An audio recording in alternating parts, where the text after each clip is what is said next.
Hello, my name is Mark Nacol, and I'd like to chat with you about father's rights. Father's rights is the most misused, misunderstood, and meaningless term that I can imagine. It's used frequently and wrongfully for the wrong purposes. Fathers have always had rights.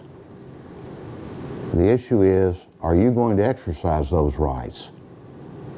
Now, there were prejudices in the past, and some of those dinosaurs are still running around in some counties.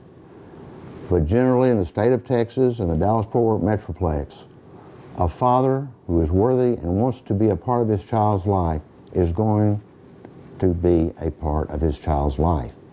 And the juries are just as fair with fathers as with mothers in that regard.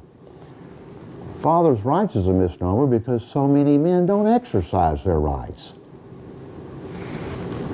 It is important to stick with your case to the end.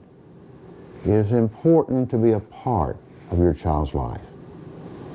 Double-blind studies have shown, without question, that children raised with hands-on fathers perform better emotionally, academically, socially, and are all around far more self-actualized as adults with less psychological issues than those that don't have fathers. There are exceptions to all these rules, but generally speaking, a father's involvement in his children's lives is critical to their development, and scarring can be irrevocable in the absence of a father. Who makes the education decisions of the child? Who makes medical decisions of the child? Who decides where the child is? How much distance between the father and the mother? These are all issues that are called father's rights, but they should be called human rights.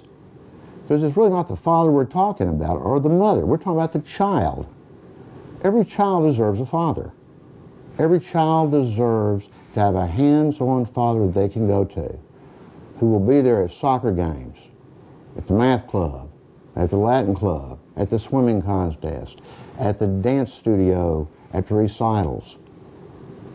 Those are rights of all people.